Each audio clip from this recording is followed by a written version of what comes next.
when you're fatigued and you're stressed, your attention is going everywhere but where it needs to be. Being able to tolerate a lot, enable your physical body and mental self to get punched up. If you can withstand that belting, you'll come out stronger and better than your competition. You'll beat them. That's what people are doing to themselves in their mind, because they've got a job that they applied for. There wasn't some government person rang them up and said, you have to turn up at 2 Queen Street next Monday morning. They applied for that job, and they get into there and they get into the role, and then they get a bit bored and it gets a bit mundane. Then they start arriving at work wishing they're somewhere else. If you need 9 hours sleep a night, your go to sleep time should be 8:45. So you need to be in bed ready for sleep at 8:30. That means you've got to turn the television set off. You've got to turn your phone off. And that's all about being deliberate with your life. And you can't blame anything for that, because you get to decide. There's so much that we can talk to you about. I'm interested to get your perspective on another area of your expertise, which is your sort of workplace wellness and fatigue management, these sorts of things. Now, as you know, young consumers of social media and young professionals ourselves, you get a lot of, there's a big push towards the only way to being successful is that you have to be able to outlast your competition. You have to be able to outwit them. You have to be able to withstand more stress, durability, etc., etc. So it's almost extolling the virtue of, being able to tolerate a lot and being able to sort of enable your physical body and mental self to get punched up. And if you can withstand that belting, you'll come out stronger and better than your competition. You'll beat them. What's your perspective on that? Like, how healthy is this unrelenting rat race? It's so heroic, isn't it? Yeah. It's like sacrificing yourself on somebody else's altar. But the term that you didn't state there is that you've actually got to outsmart your competition. And probably the greatest way you can outsmart them is to take care of yourself and be energetic. See, because when you're fatigued and you're stressed, your attention is going everywhere but where it needs to be. Whereas if you can really harness your attention and focus on where it needs to go, you can be incredibly productive and do great things. I remember I did a lot of work many years ago for a company called Salmat. And they've got 6,000-7,000 employees in Australia, and they look after a whole lot of things, letterbox distribution, mailing for big companies, that sort of stuff. And the Victorian state manager used to walk out of his office. He was only a young guy. Used to walk out of his office at 4:45 in the afternoon, every day. And he'd get in the car to drive home. It was a 45-minute drive home. And he'd make a whole lot of phone calls on the way. And he'd pull into his driveway at 5:30 and switch the phone off and leave it in the car. And he'd switch it back on again when he got in the car the next morning at 7:30, because he had an agreement with his wife. He was going to be home, and he was going to be present, and he was going to be a family man. And he was very effective during the day. And I said to the owners of the company one day, I said, what do you think about young Johnny down in Melbourne? They said, oh, we love him. He's our best state manager by far, He's so effective. But all of his contemporaries were going, I don't know how he does it, and he's not working hard enough, he should be doing more, So there's that attitude, but he was very deliberate about it. But here's the thing. There's a number of things that cause fatigue. And when you're fatigued, you're not managing your attention, so your efficiency level goes way down, First one is dehydration. Most people are chronically dehydrated. We don't realise the fact that our body's 70% water. And when we're working during the day, our organs, our muscles are producing energy and they're producing heat. And your body's got to get rid of that heat. And the way your body gets rid of that heat is to trap it in molecules of water in your bloodstream. And those molecules of water then deposit in your sweat glands and in your lungs. The water that goes in your sweat glands just evaporates off into the atmosphere. You don't even notice it leave. The water that goes into your lungs comes out as water vapor in your expired air.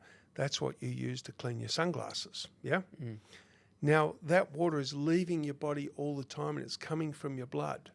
So your blood's got to be replenishing its water, and it does that by drawing water out of your bowel. Your bowel is your body's water tank.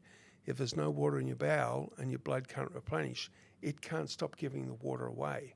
So eventually the water level in the blood starts to drop, the blood starts to thicken, and the efficiency of your circulation is compromised to the point where you stop getting adequate blood flow to your brain. And when your brain's not getting enough blood, it's not getting enough oxygen. So your first reflex response is to yawn. You ever find yourself yawning at 10:30 in the morning? Yawning right now. You just said the word yawn. No, I feel feel like like drinking some water. On that point, geez, I've got to hydrate. Yeah. Now, what happens to people when they start yawning, they go looking for coffee. this man right here. Or a soft drink, or they Oh, go geez. outside and smoke a cigarette, looking for something to rev them up, or they go looking for sweet food or something. I'm And guilty they- on all counts, man. Yeah, man. Right, Jeez. yeah, exactly. Far out. It's bad. We failed. Oh, We used to call it, back in the 80s, we used to call it the non-copers breakfast, 2 cups of coffee and a fag, But then when they come back from that, they feel better. But that's because they walked. The walking pushed your blood pressure up and you got some blood back up to your brain. But eventually the brain's going to go for plan B, and it could be an hour later, it could be 3 hours later, where you're not getting enough oxygen to your blood. So your brain switches on reflex number 2, which is designed to do 2 things. 1, to slow down your metabolic rate to reduce heat production, and 2, to get your body horizontal so that blood can flow more easily to the brain. And of course, plan B is you start falling asleep. So daytime sleepiness is a result of dehydration. So every person should be drinking 1 litre of water for every 25 kilograms of body weight every day, and that's on a day that you don't exercise. And you should drink 25% of that as soon as your feet hit the floor in the morning. Yeah? really? Because you're very dehydrated when you wake up. So you're 75, 80 kilos? Yeah. Yeah? So you should be You drinking made it about... very light. What? So you need to be drinking about... Low 80s. 750 mils, 800 mils of water as soon as you get out of bed in the morning before you do anything. Wow. Yeah? And you might think, oh, I couldn't possibly do that. Yes, you can. You just got to build up to it, and you'll get good at it. And You I've don't, been... you don't feel like drinking water first thing in the yeah. morning. I That's can't do right. it. I've No. I've actually And tried. I've tried water drinking tastes terrible first thing first in the morning. Yeah, it does. Squeeze a bit of lemon juice into it, give it a little bit of flavour. Yeah. And just, I've got 4 words of guidance for you that might make it really helpful to drink that water in the morning that you don't really like drinking. Suck it up, princess.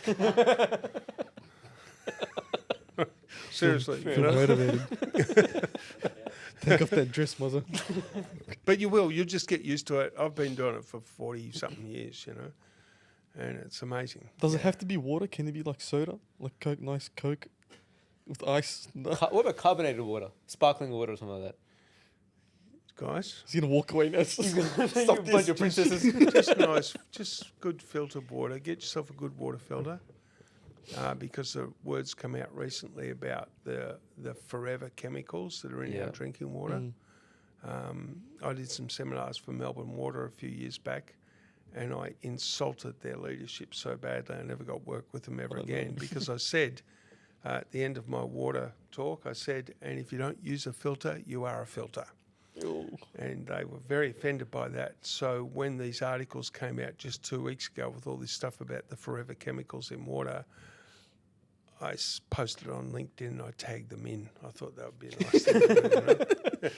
Like I at home, I only drink bottled water. Like I will never drink tap water ever. Yeah, but you know what? Aquafina, Oh, here we which go. is owned by Pepsi, 21 years ago, Aquafina put their hand up and said, it's tap water. Oh no! Why? There are you doing go, that? Ali. All that money for nothing. I spend a lot on bottled water, man. Yeah. Amazon Well, keeps you delivering it. You can buy a Zazen home-based water unit for about $400 and you won't get a better water unit anywhere. Zazen. Zazen, zazen.com.au. Brilliant, brilliant, brilliant. Australian product, yeah? I think it's the best water unit in the world. So that's hydration. Sleep. People have got to get more sleep. Everybody needs a certain amount of sleep at night.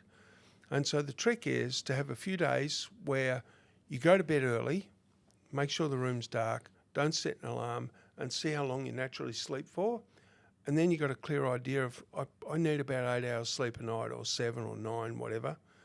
And once you work that out, you then need to say, okay, if I need to be up at 6 o'clock in the morning for work, am I one of those people that likes to have the alarm go off and then lie there 15 minutes, or do I like to get up straight away? So if you're a lie there for 15 minutes person, that means your wake-up time is 5:45, which means if you need 9 hours sleep a night, your go to sleep time should be 8:45.